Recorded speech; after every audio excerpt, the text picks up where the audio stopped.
Hello बच्चों, आप सबका आपके अपने चैनल गोविंद लेक्चर्स में एक बार फिर से स्वागत है।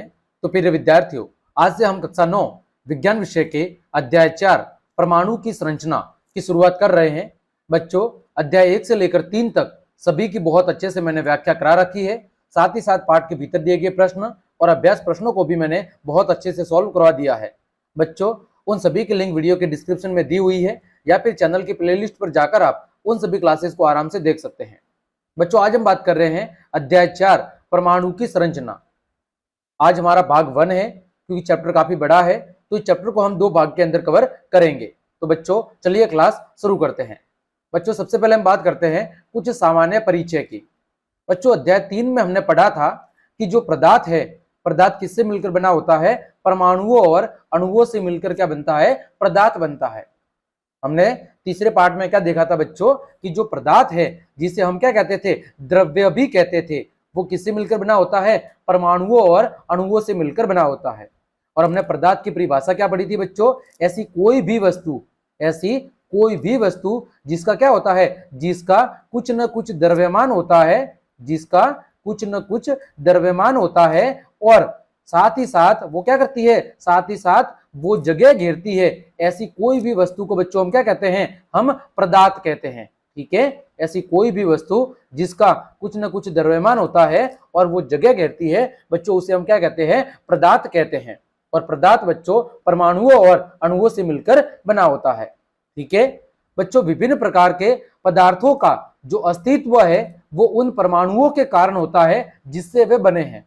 यानी अलग अलग हम पदार्थ या वस्तुओं की बात करें तो उनका जो अस्तित्व है वो उन परमाणुओं की वजह से ही होता है जिनसे मिलकर वो बने होते हैं। ठीक है, जैसे मैंने कहा बच्चों, ईंट किससे मिलकर बनी है? ईंट बच्चों बनी है आपके बजरी, है ना, बजरी और आपकी मिट्टी, उससे क्या बनी है? आपकी ईंट बनी है। ठीक है, ईंट में ज्यादातर मिट्टी होती है और छोटी मोटी क्या होते हैं? कंकड़ के कण होते हैं, हम बजरी या रेत कह सकते हैं। तो अब ये जो ईंट है ये क्या है? एक पदार्थ है। क्या है? ईंट एक पदार्थ है। तो अब इस पदार्थ का जो अस्तित्व है ये उन्हीं वस्तुओं की वजह से है जिनसे ये मिलकर बनी है, यानी इसी रेत या मिट्टी की वजह से है जिनसे मिलकर ये बनी हुई है। तो किसी भी पदार्थ का जो अस्तित्व है वो उन्हीं परमाणुओं की वजह से होता है जिनसे मिलकर उस पदार्थ का क्या होता है? निर्माण होता है। अब देखो, हमारे सामने प्रश्न क्या उठता है कि किसी एक तत्व का परमाणु दूसरे तत्व के परमाणुओं से भिन्न क्यों होता है? क्या बोल रहा है कि किसी एक तत्व का जो परमाणु है वो दूसरे तत्व के परमाणुओं से अलग क्यों होता है?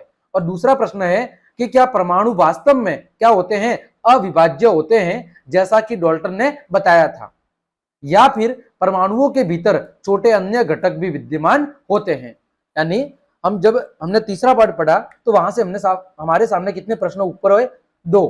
ठीक है, जब हमने तीसरा अध्याय पढ़ा तो वहां से हमारे सामने 2 प्रश्न उत्पन्न हुए। पहला कि एक तत्व का परमाणु दूसरे तत्व के परमाणुओं से अलग क्यों होता है, और दूसरा क्या वास्तव में परमाणु अविभाज्य होता है जैसा कि डाल्टन ने बताया था, या फिर परमाणुओं के भीतर छोटे अन्य घटक भी मौजूद होते हैं अथवा नहीं होते हैं? ये 2 प्रश्न हमारे सामने उत्पन्न हो गए। कहां से? अध्याय 3 से। अब बच्चों हम आगे बात करते हैं पदार्थों में आवेशित कण की, कि कोई भी जो पदार्थ है उसके अंदर क्या वास्तव में आवेशित कण मौजूद होते हैं या नहीं होते? यानी हम कैसे चेक कर सकते हैं कि पदार्थ विभाज्य है अथवा अविभाज्य? तो बच्चों, पदार्थों में आवेशित कणों की प्रकृति को जानने के लिए आइए हम क्या करते हैं? क्रियाकलाप करते हैं। पहला जो क्रियाकलाप दिया हुआ है कि सूखे बालों पर आपको क्या करनी है? कंघी को घुमाना है। अपने सिर के सूखे बालों के ऊपर कंघी को घुमाना है। क्या कंघी कागज के छोटे छोटे टुकड़ों को आकर्षित करती है? और जब कंघी को घुमाने के बाद उस कंघी के पास जब आप कागज के छोटे छोटे टुकड़ों को लेकर जाते हो तो क्या बच्चों कि वो कंघी कागज के छोटे छोटे टुकड़ों को अपनी तरफ आकर्षित करती है या नहीं करती है? ये पहला क्रियाकलाप है। दूसरा बच्चों, कांच की एक आपको छड़ लेनी है और उसको सिल्क के कपड़े पर क्या करना है? रगड़ना है, और इस छड़ को फिर हवा से भरे गुब्बारे के पास लेकर जाना है। जो छड़ आपने सिल्क के कपड़े के ऊपर रगड़ी है उस छड़ को फिर किसके पास लेकर जाना है? हवा से भरे गुब्बारे के पास लेकर जाना है। क्या होता है? ध्यान से देखिए, और जब ये दोनों आप क्रियाकलाप करते हैं तो आपको ध्यान से देखना है कि क्या होता है। तो देखो बच्चों, क्या होता है? तो पहली स्थिति में दो वस्तुओं को आपस में रगड़ने से उनमें क्या उत्पन्न होता है, विद्युत आवेश आ जाता है। दो वस्तुओं को आपस में रगड़ने से उनमें क्या होता है बच्चों, विद्युत आवेश उत्पन्न हो जाता है। अब प्रश्न हमारे सामने यह आता है कि यह आवेश कहां से आता है, यानी जब हमने कंघी को अपने सूखे बालों पर क्या किया, रगड़ा, और उसके बाद उसको हम किसके पास लेके गए, कागज के टुकड़ों के पास लेके गए। ठीक है, तो कागज के जो टुकड़े हैं बच्चों, कागज के टुकड़े कंघी से क्या हो जाते हैं, चिपक जाते हैं, या कंघी की तरफ क्या होते हैं, आकर्षित होते हैं। और दूसरी स्थिति में जब हमने कांच की छड़ को सिल्क के कपड़े पर रगड़ा और उसको जब हम गुब्बारे के पास लेकर जाते हैं तो बच्चों क्या होता है, गुब्बारा उस छड़ की तरफ क्या होता है, आकर्षित होता है। तो ऐसा क्यों होता है बच्चों, तो इसका निष्कर्ष ये है कि जब दो वस्तुओं को आपस में रगड़ा जाता है तो उनमें क्या उत्पन्न होता है, विद्युत आवेश उत्पन्न होता है। अब बच्चों प्रश्न ये है कि यह आवेश कहां से आता है।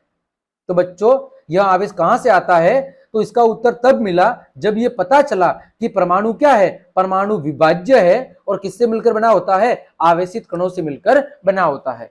यानी बच्चों जब हमने ये दो क्रियाकलाप करे, एक तो हमने सूखी कंघी को अपने बालों के अंदर रगड़ा और उसके बाद हम कागज के टुकड़ों के पास लेके गए, तो जो कागज के टुकड़े हैं वो उस कंघी से क्या हो जाते हैं, चिपक जाते हैं।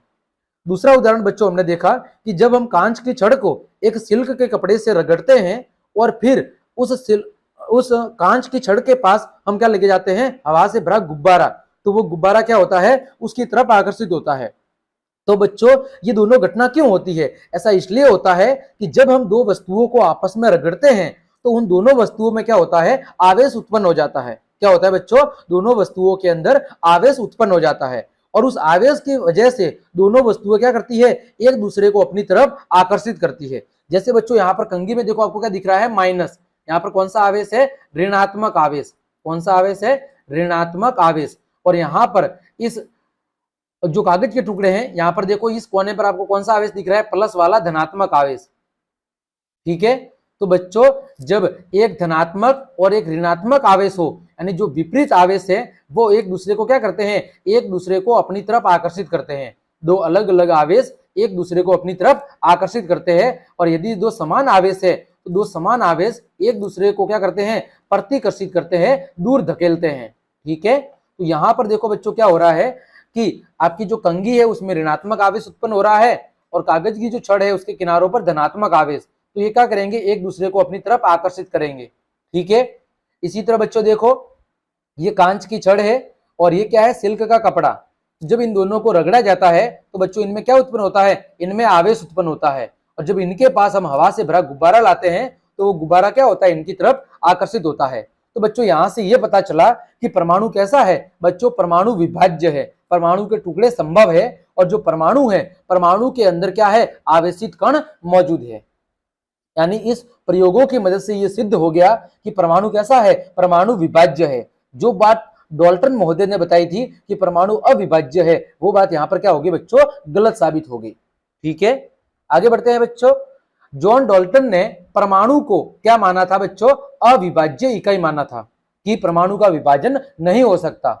पर उनका ये जो तथ्य है, ये कथन है, ये 19वीं शताब्दी के अंत में क्या कर दिया गया, नकार दिया गया, इस बात को गलत ठहरा दिया गया। कब, 19वीं शताब्दी के अंत तक, क्योंकि असल में वैज्ञानिकों ने उस दौरान परमाणु में आवेशित कण जैसे इलेक्ट्रॉन, प्रोटॉन और अनावेशित कण न्यूट्रॉन की क्या कर ली थी, खोज कर ली थी। यानी 19वीं शताब्दी समाप्त होते होते वैज्ञानिकों ने परमाणुओं के अंदर दो आवेशित कण इलेक्ट्रॉन और प्रोटॉन और एक अनावेशित कण न्यूट्रॉन की खोज कर ली थी, जिससे यह साबित हो गया था कि परमाणु अविभाज्य नहीं है, बल्कि परमाणु क्या है, परमाणु विभाज्य है, और उसके अंदर आवेशित कण मौजूद होते हैं। और इन इलेक्ट्रॉन, प्रोटॉन और न्यूट्रॉन को क्या कहा जाता है, उप परमाणविक कण कहा जाता है। क्या कहा जाता है, उप परमाणविक कण कहा जाता है। तो बच्चों ये डाल्टन का जो एटॉमिक मॉडल था, उस डाल्टन के एटॉमिक मॉडल के अंदर डाल्टन ने तो परमाणु को अविभाज्य बताया था, लेकिन बाद में उसके अंदर किसकी खोज हुई बच्चों, उसके अंदर इलेक्ट्रॉन की खोज हुई, प्रोटॉन की खोज हुई और न्यूट्रॉन की खोज हुई, जिसकी वजह से डाल्टन का जो ये परमाणु सिद्धांत था वो यहाँ पर क्या हो गया, गलत साबित हो गया। क्योंकि परमाणु के अंदर 3 नए कणों की खोज संभव होगी, जिसमें इलेक्ट्रॉन और प्रोटॉन, ये कैसे कण थे? आवेशित कण थे, जहां पर इलेक्ट्रॉन पर कौन सा आवेश होता है? ऋणात्मक आवेश, प्रोटॉन पर धनात्मक आवेश, और आपका जो न्यूट्रॉन है वो कैसा होता है? न्यूट्रल यानी कि उदासीन होता है।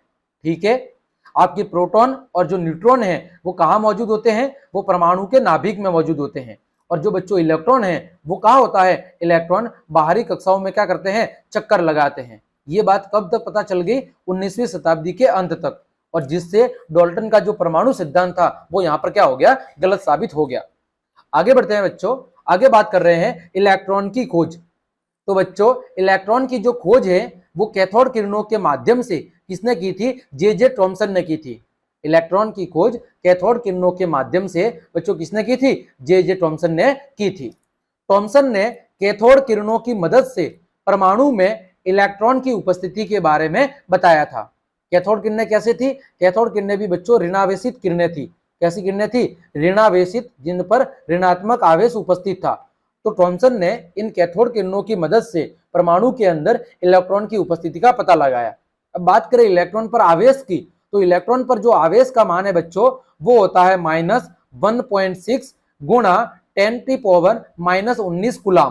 कितना होता है? -1.6 गुणा 10⁻⁻19 कूलाम। बच्चों कूलाम क्या है? बच्चों कूलाम आवेश की इकाई है। ठीक है, कूलाम क्या है बच्चों? आवेश की इकाई, यानी आवेश को मापने का जो तरीका है बच्चों वो क्या है? कूलाम है।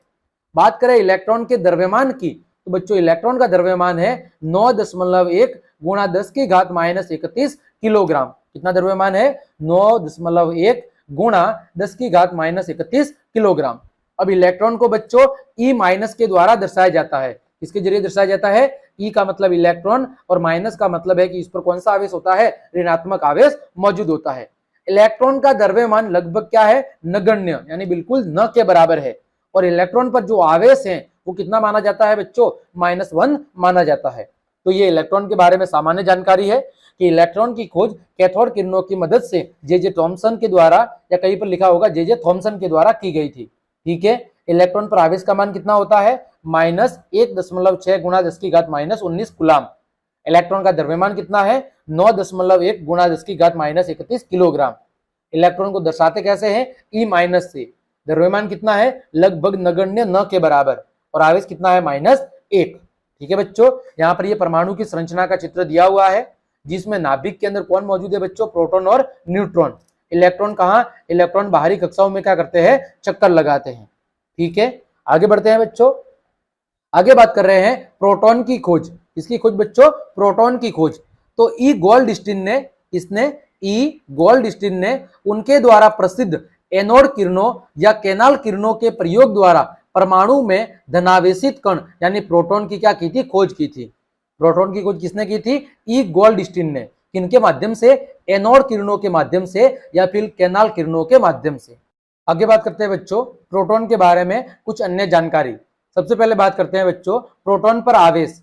तो बच्चों प्रोटॉन पर आवेश कितना होता है? +1.6 गुणा 10⁻⁻19 कूलाम। बच्चों फर्क कितना है कि इलेक्ट्रॉन पर कितना होता है? -1.6 गुणा 10⁻⁻19 कूलाम। वही प्रोटॉन पर कितना होता है? +1.6 गुणा 10⁻⁻19 कूलाम। फिर बात करें प्रोटॉन का द्रव्यमान। तो बच्चों प्रोटॉन का द्रव्यमान कितना है? 1.673 गुणा 10⁻⁻24 ग्राम। ठीक है, कितना है बच्चों? प्रोटॉन का द्रव्यमान 1.673 गुणा 10⁻⁻24 किलोग्राम होगा। कितना होगा बच्चों? किलोग्राम यहाँ पर। ठीक है, आगे बात करते हैं बच्चों, यानी जो प्रोटॉन का द्रव्यमान है वो इलेक्ट्रॉन का द्रव्यमान का कितना है?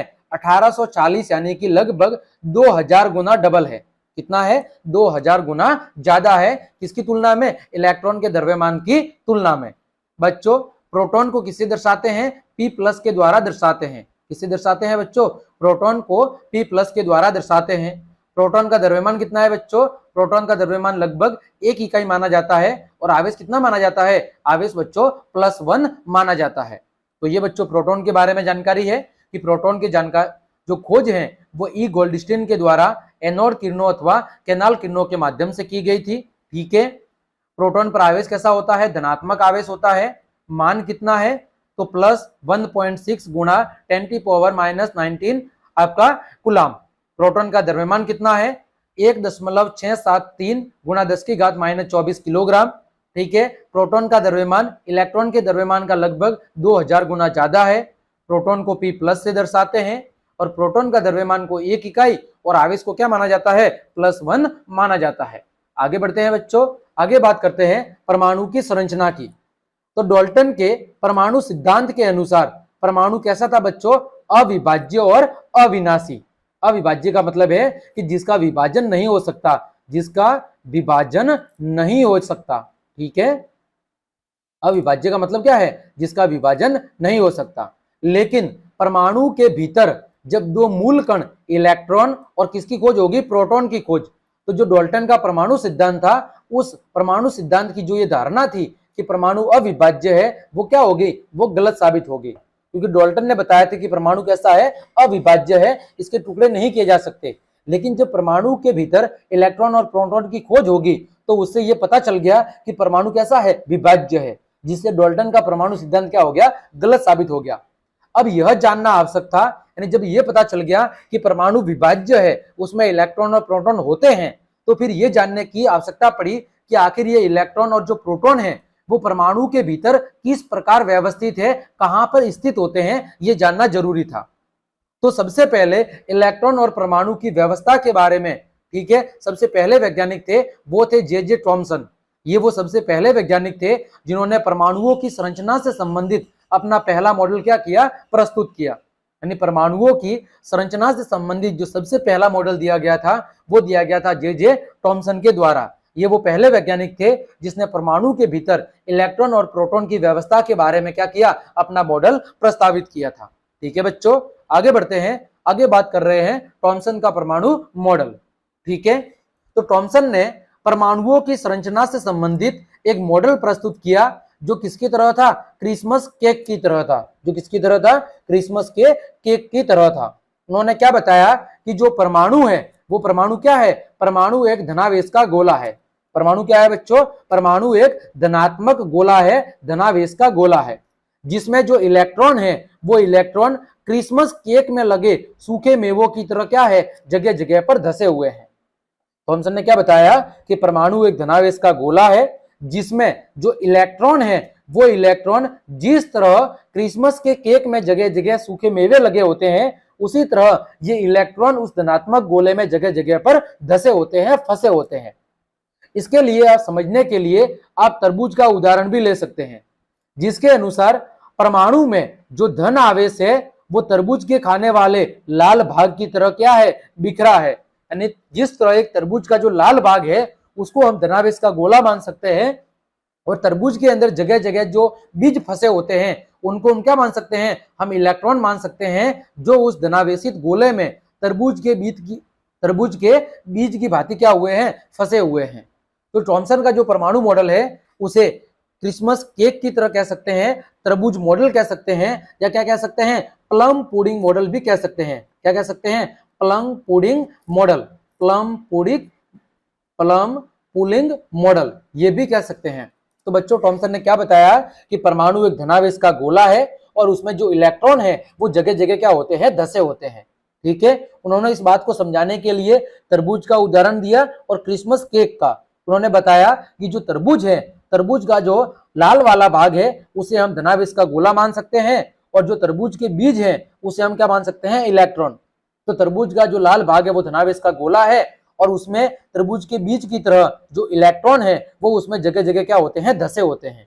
ठीक है बच्चों, तो इस तरह थॉमसन के इस मॉडल को प्लम पुडिंग मॉडल अथवा तरबूज मॉडल भी कहा जाता है। जैसा कि आपके सामने चित्र में दिख रहा है, उन्होंने ये जो परमाणु है उसको क्या माना है? इस परमाणु को उन्होंने बच्चों धनात्मक गोला माना है, यानी धनावेश का एक गोला माना है, और बीच में जो इलेक्ट्रॉन है वो जगह जगह पर क्या है? धसे हुए हैं। ठीक है, तो थॉमसन ने क्या प्रस्तावित किया कि परमाणु धन आवेशित गोले का बना होता है। थॉमसन ने क्या बात बताई कि परमाणु धनावेश का एक गोला है और उसमें जो इलेक्ट्रॉन है वो क्या होते हैं? जगह जगह पर धसे होते हैं। दूसरा उन्होंने क्या बात बताई कि ऋणात्मक और धनात्मक आवेश परिमाण में कैसे होते हैं? समान होते हैं। एक परमाणु के अंदर जितना धनात्मक आवेश होता है उतना का उतना क्या होता है? ऋणात्मक आवेश। यानी जितना प्लस का आवेश होता है धनात्मक आवेश, उतना का उतना क्या होता है ऋणात्मक आवेश होता है। मतलब हम कह सकते हैं कि जितने इलेक्ट्रॉन होते हैं उतने के उतने क्या होते हैं प्रोटॉन होते हैं। इसीलिए परमाणु विद्युतीय रूप से क्या होता है उदासीन, क्योंकि जितना धनात्मक आवेश है उतना ही उतना ऋणात्मक आवेश है, तो दोनों आवेश एक दूसरे को क्या कर देते हैं संतुलित कर देते हैं। इसी वजह से जो परमाणु है वो विद्युतीय रूप से कैसा होता है उदासीन होता है। ठीक है, अब बात करें थॉमसन के मॉडल की कमियां क्या थी, तो कमियां यह थी कि थॉमसन के मॉडल से परमाणु के उदासीन होने की व्याख्या तो हो गई, थॉमसन ने जो ये दूसरी बात बताई है कि परमाणु में धनावेश और ऋणावेश की मात्रा समान होती है और इसी वजह से परमाणु क्या होता है उदासीन होता है, ये बात तो बिल्कुल सही साबित होगी। लेकिन जो थॉमसन ने इलेक्ट्रॉन और प्रोटॉन की व्यवस्था के बारे में बताया था वो बात क्या होगी बिल्कुल गलत साबित होगी। किंतु दूसरे वैज्ञानिकों के द्वारा किए गए प्रयोगों के परिणामों को इस मॉडल के द्वारा समझाया नहीं जा सका, यानी कि जो बाद में दूसरे वैज्ञानिकों ने परमाणु की संरचना से संबंधित जो मॉडल दिए उन मॉडल को थॉमसन का यह मॉडल समझा नहीं पाया। तो थॉमसन की जो ये पहली बात थी कि परमाणु धनावेश का गोला है और उसमें जगह जगह इलेक्ट्रॉन फंसे होते हैं, ये बात क्या होगी बच्चों गलत साबित होगी। ठीक है, आगे बात करते हैं बच्चों रदरफोर्ड का परमाणु मॉडल। जब थॉमसन का मॉडल गलत साबित हो गया तो एक दूसरे वैज्ञानिक आए जिनका नाम था अर्नेस्ट रदरफोर्ड। इन्होंने भी परमाणु की संरचना से संबंधित एक अलग मॉडल क्या किया प्रस्तावित किया। तो अर्नेस्ट रदरफोर्ड यह जानने के इच्छुक थे कि इलेक्ट्रॉन परमाणु के भीतर कैसे व्यवस्थित होते हैं, यानी जो रदरफोर्ड थे वो भी ये जानने को बहुत ज्यादा उत्सुक थे कि आखिर जो ये इलेक्ट्रॉन है ये परमाणु के भीतर किस तरह व्यवस्थित रहते हैं। तो उन्होंने क्या किया बच्चों, उन्होंने एक प्रयोग किया। इस प्रयोग में उन्होंने तेज गति से चल रहे अल्फा कणों की बौछार किस पर की, सोने की पतली पन्नी पर करवाई। इन्होंने तेज गति से चल रहे अल्फा कणों को सोने की पन्नी से क्या किया टकराया। इन्होंने सोने की पन्नी यानी अपने प्रयोग के लिए इन्होंने सोने की पतली पन्नी का उपयोग क्यों किया, इसके पीछे वजह क्या थी, तो इन्होंने सोने की पन्नी इसलिए चुनी क्योंकि वे बहुत पतली परत चाहते थे और सोने की यह पन्नी लगभग 1000 परमाणुओं के बराबर क्या थी मोटी थी।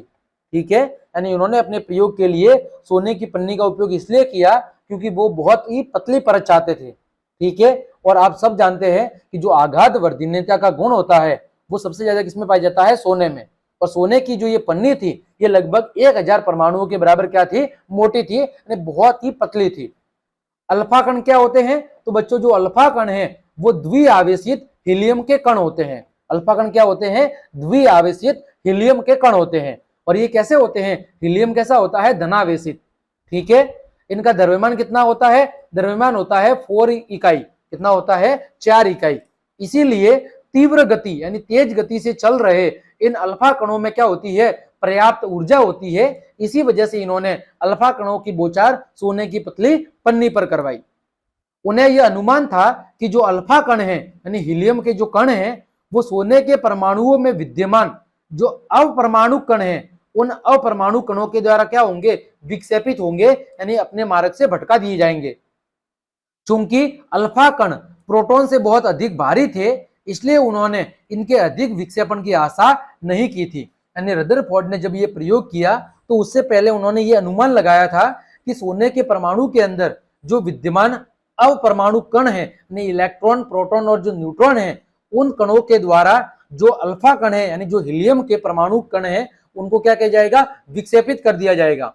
क्योंकि जो अल्फा कण है वो क्या होते हैं प्रोटॉन से बहुत ज्यादा भारी होते हैं, लेकिन अल्फा कण है वो प्रोटॉन से बहुत ज्यादा भारी होते हैं, इसीलिए उन्हें ये आशा नहीं थी कि इतना ज्यादा विक्षेपण होगा। यानी उन्हें अनुमान तो था कि विक्षेपण हो सकता है। विक्षेपण का मतलब है कि जो हीलियम के कण थे उन कणों को सोने के परमाणु कणों के द्वारा क्या किया जाएगा उनके मार्ग से भटक दिया जाएगा, उनके मार्ग से क्या कर दिया जाएगा भटका दिया जाएगा, हटा दिया जाएगा। लेकिन उनकी जो ये संभावना थी वो क्या हुई गलत साबित हुई और उन्होंने क्या परिणाम देखे वो देखो। तो प्रयोग से क्या प्राप्त परिणाम निकले कि तेज गति से चल रहे अधिकतर जो अल्फा कण थे वो सोने की पन्नी से क्या हो गए बिल्कुल सीधे बाहर निकल गए। पहला प्रयोग उन्होंने क्या देखा कि तेज गति से चल रहे ज्यादातर जो अल्फा कण थे वो सोने की पन्नी से सीधे ही बाहर निकल गए, उनके मार्ग में कुछ भी विक्षेपण नहीं हुआ। दूसरा उन्होंने क्या देखा कि कुछ अल्फा कण पन्नी के द्वारा बहुत छोटे कोण से क्या हुए विक्षेपित हुए। यानी कि अल्फा कणों में से कुछ कण ऐसे थे जिन्हें सोने की पन्नी के द्वारा क्या कर दिया गया, उनके मार्ग से विस्थापित कर दिया गया, उनके मार्ग को बदल दिया गया। तीसरा उन्होंने क्या देखा परिणाम कि आश्चर्यजनक रूप से प्रत्येक 12,000 कणों में से एक कण अपने मूल मार्ग पर क्या हो गया, वापस लौट आया। तो रदरफोर्ड ने अपने प्रयोग से 3 परिणाम प्राप्त किए। क्या किए कि जो ज्यादातर कण है, ज्यादातर अल्फा कण सोने की पन्नी से क्या हो गए बच्चों, सीधे निकल गए, सीधे क्या हो गए, निकल गए। कुछ अल्फा कण सोने की पन्नी से टकराने के बाद क्या हो गए, कुछ कोण पर विक्षेपित हो गए, यानी अपने मार्ग से भटक गए। और लगभग 12,000 कणों में से एक आधा कण ऐसा था जो अपने मूल मार्ग पर वापस लौट आया, यानी जिस मार्ग से गया था उसी मार्ग पर टकराकर वापस लौट आया। ये 3 परिणाम देखने को मिले रदरफोर्ड को। यहां से उन्होंने क्या परिणाम निकाला, क्या निष्कर्ष निकाला, तो उन्होंने पहला निष्कर्ष निकाला कि सोने की पन्नी से ज्यादातर अल्फा कण क्या हो गए, सीधे निकल गए। तो उन्होंने पहला निष्कर्ष निकाला कि परमाणु के भीतर का जो ज्यादातर भाग है वो कैसा है, खाली है, क्योंकि अधिकतर अल्फा कण बिना विक्षेपित हुए सोने की पन्नी से सीधे क्या हो गए, बाहर निकल गए। उन्होंने पहला क्या परिणाम निकाला कि परमाणु के भीतर का जो ज्यादातर भाग है वो कैसा है, खाली है।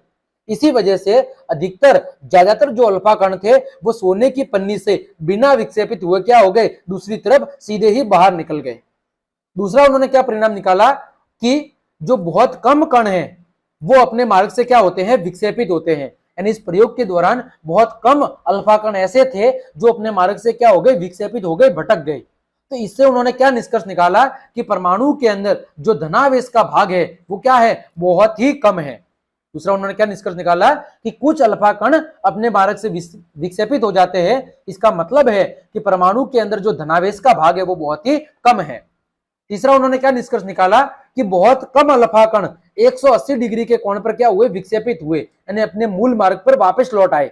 जिससे यह पता लगता है कि सोने के परमाणु का जो पूर्ण धनावेशित भाग है और जो द्रव्यमान है, पूर्ण धनावेशित भाग और द्रव्यमान, वो परमाणु के भीतर बहुत ही कम आयतन में क्या है, सीमित है। यानी परमाणु का जो संपूर्ण धनावेशित भाग और जो संपूर्ण द्रव्यमान है वो एक बहुत ही छोटे भाग के अंदर क्या है, सीमित है। और जब उस छोटे से भाग से जब अल्फा कण टकराए तो वो उसे पार नहीं कर सके और अपने मूल मार्ग पर टकरा कर क्या हो गए, वापिस लौट आए।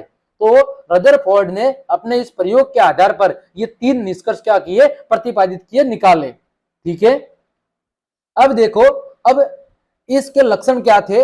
रदरफोर्ड ने अपने प्रयोग के आधार पर क्या किया, एक मॉडल प्रस्तुत किया। उस मॉडल में उन्होंने क्या क्या बातें लिखी, यानी अभी जो हमने पढ़ा वो तो क्या था, एक प्रयोग था जो उन्होंने किया था। अब उस प्रयोग के आधार पर उन्होंने क्या किया, एक परमाणु का नाभिकीय मॉडल प्रस्तावित किया और उसके अंदर उन्होंने क्या बातें लिखी। देखो, पहली बात लिखी कि परमाणु का जो केंद्र है वो कैसा होता है, धनावेशित होता है। परमाणु का जो केंद्र है, सेंटर पॉइंट है, वो कैसा होता है, धनावेशित। उसमें कौन सा आवेश शामिल होता है, धनावेश होता है, जिसे उन्होंने क्या किया, जिसे उन्होंने नाभिक कहा। परमाणु का संपूर्ण धनावेश जिस केंद्र पर समाहित होता है उसे उन्होंने क्या कहा, नाभिक कहा।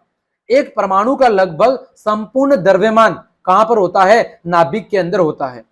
और नाभिक की जो त्रिज्या है वो परमाणु की त्रिज्या से लगभग 10 गुना क्या होती है, छोटी होती है। नाभिक की जो त्रिज्या है वो बच्चों परमाणु की त्रिज्या से लगभग कितने गुना, 10 गुना छोटी होती है। ये उन्होंने अपना पहला पॉइंट लिखा अपने नाभिकीय मॉडल में कि परमाणु का जो केंद्र है वो धन आवेशित होता है, जिसे हम क्या कहते हैं, नाभिक कहते हैं। तो अगर आपको परीक्षा में प्रश्न पूछा जाए कि नाभिक की खोज किसने की थी, तो बच्चों लिखोगे रदरफोर्ड ने। ठीक है, एक परमाणु का जो लगभग संपूर्ण द्रव्यमान होता है वो उसके नाभिक के अंदर ही समाहित होता है और नाभिक की जो त्रिज्या है वो परमाणु की त्रिज्या से लगभग 10 गुना छोटी होती है। दूसरा उन्होंने क्या बिंदु लिखा अपने मॉडल में कि जो इलेक्ट्रॉन है वो नाभिक के चारों ओर कुछ निश्चित कक्षाओं में क्या करते हैं, चक्कर लगाते रहते हैं। दूसरी बात उन्होंने क्या लिखी कि जो इलेक्ट्रॉन है, जो थॉमसन ने क्या बताया था कि जगह जगह पर धसे होते हैं, लेकिन उन्होंने कहा कि ऐसा नहीं होता है कि इलेक्ट्रॉन नाभिक के चारों ओर कुछ निश्चित कक्षाओं में क्या करते हैं, चक्कर लगाते हैं। तीसरी बात उन्होंने क्या कही कि नाभिक का आकार परमाणु के आकार की तुलना में क्या होता है, काफी कम होता है। नाभिक का आकार परमाणु के आकार की तुलना में बहुत ही क्या होता है, कम होता है। ठीक है, आगे बढ़ते हैं। रदरफोर्ड के परमाणु मॉडल की कमियां क्या थी, जो मॉडल उन्होंने दिया उसमें कमियां क्या थी। तो देखो बच्चों, कोई भी आवेशित कण आवेशित कण का मतलब है कि जैसे रदरफोर्ड ने किसकी बात की थी, इलेक्ट्रॉन की। तो कोई भी आवेशित कण जब गोलाकार कक्ष में क्या करेगा, त्वरित होगा। यानी जब कोई भी आवेशित कण जब इलेक्ट्रॉन है, आवेशित कण का मतलब इलेक्ट्रॉन यहां पर बात हो रही है, तो जब वो आवेशित कण इलेक्ट्रॉन नाभिक के चारों ओर गोलाकार कक्षाओं में क्या करेगा, चक्कर लगाएगा, तो उस स्थिति में उसकी गति में क्या होगा बच्चों, परिवर्तन होगा। ठीक है, गति का मतलब है वेग, और वेग में जब परिवर्तन होगा तो क्या उत्पन्न होगा, त्वरण। क्या उत्पन्न होगा बच्चों, त्वरण। यानी वेग में परिवर्तन की दर को क्या कहते हैं, हम त्वरण कहते हैं। क्योंकि सीधी सी बात है बच्चों, यदि कोई भी वस्तु किसी गोलाकार मार्ग पर चक्कर लगा रही है तो धीरे धीरे उसके वेग में क्या होगा, परिवर्तन होगा। या तो कभी कभार वेग ज्यादा हो सकता है या कम हो सकता है, और जब वेग में परिवर्तन होगा तो क्या उत्पन्न होगा, त्वरण। और त्वरण के कारण क्या होगा, जो आवेशित कण है उससे ऊर्जा का क्या होगा, विकिरण होगा, उसमें ऊर्जा में धीरे धीरे कमी होगी। सिंपल सी बात है, यदि कोई वस्तु गति कर रही है तो उसका वेग क्या होगा, या तो कम होगा या ज्यादा होगा। तो ऐसी स्थिति में क्या होगी, ऊर्जा के मान में परिवर्तन होगा। और यदि वेग क्या हो रहा है, धीरे धीरे अगर वो वस्तु त्वरित हो रही है तो धीरे धीरे उस आवेशित कणों से उत्पन्न होने वाली जो ऊर्जा है वो क्या होगी, कम होगी। ठीक है, और जब ऊर्जा कम होगी तो धीरे धीरे क्या होगा, जो इलेक्ट्रॉन है जैसे जैसे उसकी ऊर्जा खत्म हो जाएगी तो एक स्थिति ऐसी आएगी कि जो अपना इलेक्ट्रॉन है वो अपनी सारी ऊर्जा को क्या करेगा, खो देगा। और जब वो सारी ऊर्जा को खो देगा तो ऐसी स्थिति में वो क्या हो जाएगा बच्चों, नाभिक से टकरा जाएगा। क्या हो जाएगा बच्चों, नाभिक से टकरा जाएगा। और यदि वो नाभिक से टकरा जाता है तो फिर परमाणु क्या होगा, परमाणु आपका नष्ट हो जाएगा। तो ऐसी स्थिति में जो परमाणु है वो क्या होता, अस्थिर होता। लेकिन हम जानते हैं कि परमाणु कैसा होता है बच्चों, परमाणु स्थायी होता है। तो ये रदरफोर्ड की बात क्या होगी, गलत साबित होगी। रदरफोर्ड ने क्या बताया था कि इलेक्ट्रॉन नाभिक के चारों ओर कुछ निश्चित कक्षाओं में क्या करता है, चक्कर लगाता है। अब बात यह सामने आई कि जब भी कोई आवेशित कण किसी गोलाकार कक्षा के अंदर चक्कर लगाता है तो क्या होता है, उसमें त्वरण उत्पन्न होता है। और त्वरण के दौरान उस आवेशित कणों से क्या होता है, ऊर्जा का विकिरण होता है, ऊर्जा उत्पन्न होकर बाहर निकलती है। तो जब ऊर्जा का विकिरण होगा यानी ऊर्जा धीरे धीरे कम होगी तो एक स्थिति ऐसी आएगी कि इलेक्ट्रॉन की सारी ऊर्जा क्या हो जाएगी, खत्म हो जाएगी। और जब उसकी सारी ऊर्जा खत्म हो जाएगी तो वो यहां पर देखो बीच में नाभिक से आकर क्या हो जाएगा, टकरा जाएगा। और जब वो नाभिक से टकरा रहा है तो फिर परमाणु क्या है, परमाणु क्या हो जाएगा, नष्ट हो जाएगा। परमाणु क्या हो जाएगा, नष्ट हो जाएगा। तो ऐसी स्थिति में परमाणु क्या होगा, जब नष्ट होगा यानी कि वो कैसा है, अस्थिर है, वो स्थायी नहीं है। जबकि हम तो जानते हैं कि परमाणु कैसा होता है, स्थायी होता है, उसका नष्ट होना संभव नहीं है। तो रदरफोर्ड की जो ये परमाणु मॉडल की ये बात थी कि इलेक्ट्रॉन नाभिक के चारों ओर निश्चित कक्षाओं में चक्कर लगाते हैं, ये बात यहाँ पर क्या होगी बच्चों, गलत साबित होगी। क्या होगी, यहाँ पर आके वो बात गलत साबित हो गई। ठीक है, तो ये थी रदरफोर्ड के परमाणु मॉडल की कमी। आगे बढ़ते हैं बच्चों, बोर का परमाणविक मॉडल। जब रदरफोर्ड का मॉडल के अंदर कुछ कमियां रहेगी तो एक दूसरे वैज्ञानिक आए थे जिनका नाम था नील्स बोर। क्या नाम था बच्चों, नील्स बोर। तो रदरफोर्ड के मॉडल पर उठी आपत्तियों को दूर करने के लिए नील्स बोर ने परमाणु की संरचना के बारे में निम्नलिखित अवधारणाएं प्रस्तुत की। जब रदरफोर्ड के मॉडल की कुछ कमियां रह गई तो एक दूसरे वैज्ञानिक आए, नील्स बोर। इन्होंने क्या किया, रदरफोर्ड के मॉडल में जो कमियां रही थी उनको सुलझाने के लिए, दूर करने के लिए अपनी कुछ अवधारणाएं प्रस्तुत की। इन्होंने क्या बताया कि इलेक्ट्रॉन केवल कुछ निश्चित कक्षाओं में ही चक्कर लगा सकते हैं, जिन्हें इलेक्ट्रॉन की क्या कहते हैं, विविक्त कक्षा कहते हैं। यानी रदरफोर्ड ने क्या बताया था कि इलेक्ट्रॉन नाभिक के चारों ओर क्या करते हैं, चक्कर लगाते हैं। इलेक्ट्रॉन नाभिक के चारों ओर कक्षाओं में चक्कर लगाते हैं। तो बोर ने क्या कहा कि इलेक्ट्रॉन सभी कक्षाओं में चक्कर नहीं लगाते, इलेक्ट्रॉन नाभिक के चारों ओर कुछ केवल निश्चित कक्षाओं में ही चक्कर लगा सकते हैं। और इन निश्चित कक्षाओं को इन्होंने क्या कहा, इलेक्ट्रॉन की विविक्त कक्षा कहा। क्या कहा, इलेक्ट्रॉन की विविक्त कक्षा। और उन्होंने बताया कि जब इलेक्ट्रॉन इन विविक्त कक्षाओं में चक्कर लगाते हैं तो उनकी ऊर्जा का विकिरण नहीं होता, यानी उनकी ऊर्जा में कोई हानि या कमी नहीं होती है। ठीक है, तो इन कक्षाओं या कोषों को इन्होंने क्या कहा, ऊर्जा स्थिर कहा। वे कोष या कक्षा जिसके अंदर इलेक्ट्रॉन क्या करते हैं, चक्कर लगाते हैं और उनमें चक्कर लगाने पर इलेक्ट्रॉन की ऊर्जा में कोई कमी नहीं होती है, उन कक्षाओं या कोषों को इन्होंने क्या कहा, ऊर्जा स्तर कहा। ठीक है, और बताया कि जब इलेक्ट्रॉन इन विविक्त कक्षाओं में चक्कर लगा रहे होते हैं तो उनकी ऊर्जा में कोई कमी नहीं होती है। तीसरा इन्होंने कहा कि किसी भी परमाणु के इलेक्ट्रॉन की ऊर्जा में बदलाव इन इलेक्ट्रॉनों की कक्षाओं में स्थानांतरण के कारण ही होता है। तीसरा इन्होंने क्या बताया कि जो इलेक्ट्रॉन की ऊर्जा में बदलाव है वो कब होगा? जब इलेक्ट्रॉन की कक्षा में बदलाव होगा। यदि कोई इलेक्ट्रॉन या तो बाहर वाली कक्षा से अंदर वाली कक्षा में आएगा या अंदर वाली कक्षा से बाहर वाली कक्षा में जाएगा, यानी जब इलेक्ट्रॉन की कक्षा में बदलाव होगा उसी समय केवल ऊर्जा के स्थानांतरण होगा। अन्यथा जब इलेक्ट्रॉन अपनी निश्चित कक्षाओं में यानी विविक्त कक्षाओं में चक्कर लगा रहा होगा उस समय उसकी ऊर्जा में कोई कमी या वृद्धि नहीं होगी। ये बात किसने कही? नील्स बोर ने। फिर से एक बार सुनो, उन्होंने क्या कहा कि इलेक्ट्रॉन नाभिक के चारों ओर केवल कुछ निश्चित कक्षाओं में ही चक्कर लगा सकते हैं, और इन निश्चित कक्षाओं को जिसमें इलेक्ट्रॉन चक्कर लगा सकते हैं, इन्होंने उसे क्या कहा? इलेक्ट्रॉन की विविक्त कक्षा कहा। इन्होंने बताया कि जब इलेक्ट्रॉन इन विविक्त कक्षाओं में चक्कर लगा रहे होते हैं तो उनकी ऊर्जा में कोई कमी नहीं होती है। ठीक है, इन कक्षाओं या कोषों को इन्होंने क्या कहा? ऊर्जा स्तर। अगला बिंदु इन्होंने क्या बताया कि किसी भी परमाणु के इलेक्ट्रॉन की ऊर्जा में जो बदलाव है वो कब होता है? जब इलेक्ट्रॉन की कक्षा में क्या होता है? बदलाव होता है, स्थानांतरण होता है। या तो कोई इलेक्ट्रॉन बाहर वाली कक्षा से अंदर की तरफ आता है या फिर अंदर वाली कक्षा से बाहर की तरफ जाता है। जैसे यहां पर देखो एक चित्र दिया गया है, यहां पर सबसे बीच में बच्चों क्या है? नाभिक है। ठीक है, फिर बच्चों जो पहली कक्षा है उसे n बराबर 1 या क्या कहा जाता है? k कक्षा। दूसरी कक्षा को n बराबर 2 या बच्चों क्या कहा जाता है? l कक्षा। तीसरी कक्षा n बराबर 3 या फिर क्या कहा जाता है बच्चों?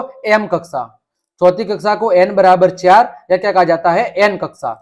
यानी पहली कक्षा या पहला कोष k है, दूसरा l, तीसरा m और चौथा बच्चों n। दूसरी बात बच्चों यही बताई गई है कि जो इलेक्ट्रॉन है, इलेक्ट्रॉन की ऊर्जा में स्थानांतरण कब होता है? या तो इलेक्ट्रॉन अंदर की तरफ जाता है यानी कि बाहर वाली कक्षा से अंदर की तरफ जाता है तो क्या होगा? ऊर्जा का विकिरण यानी ऊर्जा बाहर निकलेगी। क्या होगी बच्चों? ऊर्जा उत्सर्जित होगी। क्या होगी? ऊर्जा उत्सर्जित होगी। या फिर कोई इलेक्ट्रॉन यदि निम्न कक्षा से उच्च कक्षा में जाता है तो क्या होगा? ऊर्जा का अवशोषण यानी ऊर्जा अंदर की तरफ ग्रहण होगी। ठीक है बच्चों, जब एक इलेक्ट्रॉन उच्च कक्षा से निम्न कक्षा में जाएगा तो ऊर्जा का क्या होगा? विकिरण यानी ऊर्जा बाहर निकलेगी। और जब एक इलेक्ट्रॉन निम्न कक्षा से उच्च कक्षा में जाएगा तो क्या होगा? ऊर्जा का अवशोषण, उसे और ज्यादा ऊर्जा की क्या पड़ेगी? जरूरत पड़ेगी। ठीक है बच्चों, आगे बढ़ते हैं। न्यूट्रॉन की खोज।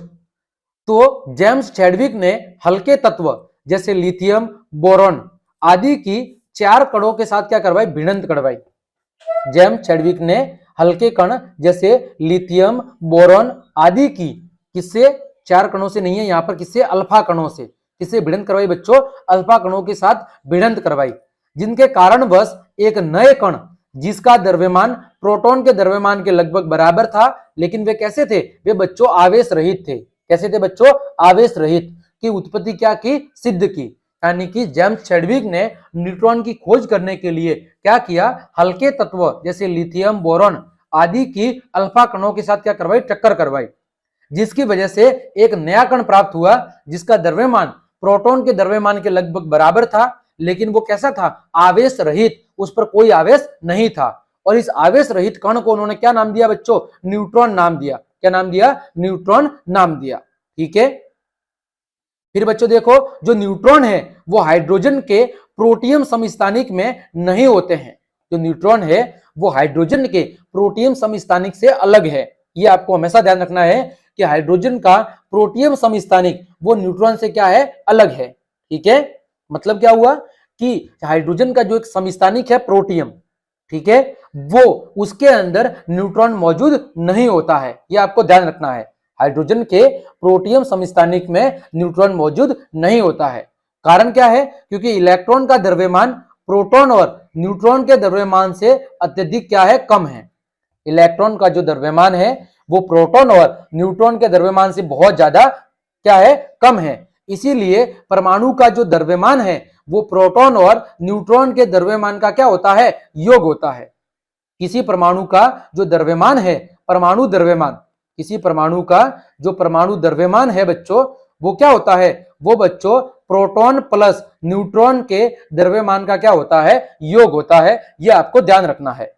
ठीक है, आगे देखो बच्चों, यहां पर इलेक्ट्रॉन, प्रोटॉन और न्यूट्रॉन की एक सारणी के द्वारा तुलना करके बताई गई है, जहां पर इलेक्ट्रॉन, प्रोटॉन और न्यूट्रॉन को तीनों को हमने लिखा है और एक भाग में हमने इसके गुणों की बात कर रहे हैं। देखो, पहला गुण है चिन्ह। बच्चों इलेक्ट्रॉन को किससे दर्शाते हैं? बच्चों इलेक्ट्रॉन को E- से दर्शाते हैं। किसे दर्शाते हैं बच्चों? E- से। प्रोटॉन को बच्चों किससे दर्शाते हैं? P प्लस से। प्रोटॉन को बच्चों किससे दर्शाते हैं? P प्लस से। फिर बात करें न्यूट्रॉन की, बच्चों न्यूट्रॉन को किससे दर्शाते हैं? स्मॉल n से। किससे दर्शाते हैं बच्चों? स्मॉल n से। ठीक है। दूसरी है बच्चों स्थिति। तो बच्चों जो इलेक्ट्रॉन है वो नाभिक के चारों ओर विभिन्न ऊर्जा या कक्षों में, विभिन्न ऊर्जा कक्षों यानी कि ऊर्जा स्तरों या ऊर्जा कक्षों में क्या करते हैं? चक्कर लगाते हैं। वही बच्चों प्रोटॉन की बात करें, ये नाभिक के भीतर क्या होते हैं? स्थित होते हैं। न्यूट्रॉन ये भी नाभिक के भीतर क्या होते हैं? स्थित होते हैं। तो दूसरा अंतर क्या हो गया कि इलेक्ट्रॉन नाभिक के चारों ओर जो ऊर्जा स्तर होते हैं उनके अंदर चक्कर लगाते हैं, जबकि प्रोटॉन और जो आपका न्यूट्रॉन है ये नाभिक के अंदर मौजूद होते हैं। फिर बात करें आवेश की, तो सापेक्षिक आवेश की मात्रा कितनी मानी जाती है? इलेक्ट्रॉन पर -1। और वास्तविक जो ऋण आवेश है वो कितना है बच्चों? -1.602 गुणा 10 की घात -19 कूलम, यानी -1.6 गुणा 10 की घात -19 कूलम। किस पर है? इलेक्ट्रॉन पर आवेश। लेकिन जनरल कितना माना जाता है? -1। वही बात करें प्रोटॉन की, प्रोटॉन पर सापेक्षिक आवेश कितना माना जाता है? +1। लेकिन अगर वास्तविक धनावेश की मात्रा की बात करें तो वो कितना है? 1.6 गुणा 10 की घात -19 कूलम। न्यूट्रॉन की बात करें, न्यूट्रॉन पर कोई आवेश नहीं होता है, यानी ये कैसा होता है बच्चों? ये उदासीन होता है। ठीक है। अगला है प्रकृति। बच्चों इलेक्ट्रॉन की प्रकृति कैसी है? ऋण आवेशित। कैसी है बच्चों? ऋण आवेशित। प्रोटॉन की प्रकृति कैसी है बच्चों? धन आवेशित। और न्यूट्रॉन की प्रकृति कैसी है? आवेश रहित या बच्चों उदासीन। ठीक है। फिर बात करें इलेक्ट्रॉन के द्रव्यमान की बच्चों, तो इलेक्ट्रॉन का जो सापेक्षिक द्रव्यमान है वो है 1/1840 AMU, यानी एटॉमिक मास यूनिट, परमाणु द्रव्यमान इकाई। बात करें वास्तविक द्रव्यमान की तो 9.1 गुणा 10 की घात -28 ग्राम। ठीक है, ये वास्तविक द्रव्यमान है। फिर बात करें प्रोटॉन के वास्तविक द्रव्यमान की तो 1.673 गुणा 10 की घात -24 ग्राम। वही न्यूट्रॉन के द्रव्यमान की तो 1.675 गुणा 10 की घात -24 ग्राम। ठीक है। तो प्रोटॉन और न्यूट्रॉन का द्रव्यमान लगभग बराबर है, और जो प्रोटॉन का द्रव्यमान है वो इलेक्ट्रॉन के द्रव्यमान की तुलना में लगभग कितना ज्यादा है? 2000 गुना ज्यादा है। ठीक है बच्चों।